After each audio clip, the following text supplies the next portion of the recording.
Why is gambling bad? Gambling is not bad technically. I have fun playing on stake and spend what I can afford for my entertainment, but some people lack control, and that is their fault, at least I think. It can be addictive, and addictions are bad. If you are not addicted though, then there is nothing wrong with it. Worth noting, many people with addictions are in denial of said addiction. Gambling is actually insanely addictive, and every outlet for gambling, casino, online, horse racing is set up to keep you going as long as possible. Trigger the addiction by making you think you're just one bet away from getting it all back. The main issue is that the providers of gambling are built from the ground up to trigger addiction, with millions invested into research on how best to separate as many people as possible from their life savings, and more, to get them to take on debt to finance their gambling habits. A friendly bet between friends on a game of golf really isn't the concern. It's the institutions behind it that are designed to escalate gambling habits. Addiction. Same reason alcoholism is bad. Same reason heroin and meth and cocaine addictions are bad. People gamble away their entire lives due to the addiction. Gambling in itself isn't evil, I don't think, but it is very, very easy to get addicted to. It's only really risky if you start betting more than you can afford or getting too caught up in chasing losses. The issue here is that too many people do this shit to the point of financial ruin. If one can handle the liquor, there's indeed nothing wrong with gambling. Unfortunately, a lot of motherfuckers can't handle the liquor. I don't particularly enjoy it, and I don't care if other people do. I have known some really problem gamblers though, and that shit is crazy, worse than drug addicts I've known. It's kind of like any other hobby where you spend a bit for entertainment.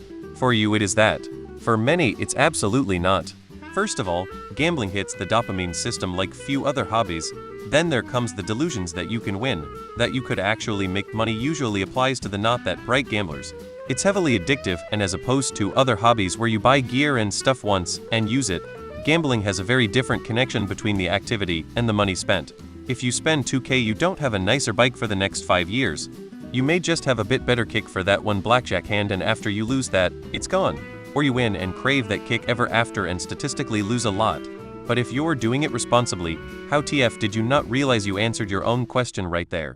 It's like saying, oh, why are people against asbestos? As long as you use it safely and dispose of it properly, it's just an amazing material. Because everyone knows that enough people will not do it properly, and to an extent that it's better to just ban it completely. Gambling addiction is the addiction with the most suicides out of all of them. 20 of them try to kill themselves at some point of their lives. Gambling in of itself isn't bad, it is just when people become addicted to it that it becomes an issue. If you are spending money on gambling instead of food, rent, bills, etc., then it is an issue. The house always wins. As with most addictions, it's difficult to do it responsibly. You can easily lose $2K playing 50 blackjack in 30 minutes. Sports betting on your phone is even worse than normal casino gambling. You've got your addiction at the palm of your hand. 247.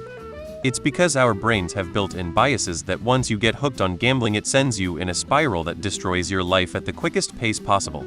I've worked in social media, and even games like Raid Shadow Legends pay up to $150 per install of a free app, just because their average earning per install is higher. Heck, even BetterHelp paid $40 per registration. Exploiting people with mental maladies is very profitable. They are desperate and extract money from their friends and families. And gambling mechanisms are the best way to extract wealth from your clients' users. Psychologically speaking, the best way to reinforce behavior is variable ratio reinforcement. The goal of a variable ratio schedule is to increase motivation and promote desired behaviors. The unpredictability of the schedule creates a sense of anticipation and makes the behavior more resistant to extinction. Because it's predatory and leads to financial ruin for a lot of people. It's a waste of money. Tell you what, you give me $20K and I might give it back, but probably not. But I promise your chances go up if you keep feeding me 100s.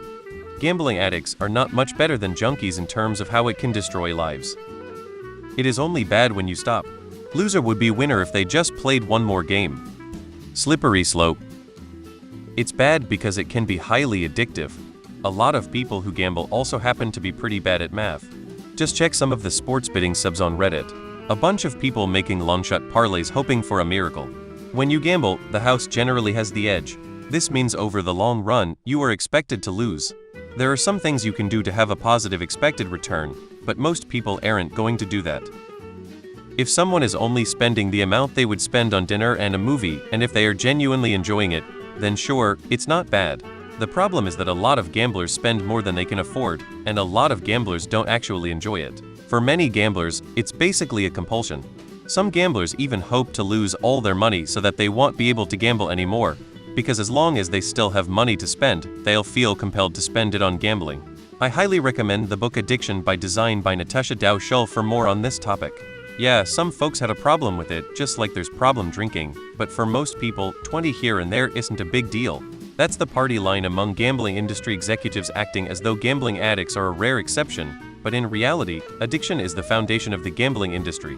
If gambling addiction ceased to exist, and the only people who gambled were just betting 20 here and there, the gambling industry would collapse. For example, 86% of online gambling profits comes from 5 of gamblers, source apes::Bircheshealth.com resource media problem gambling.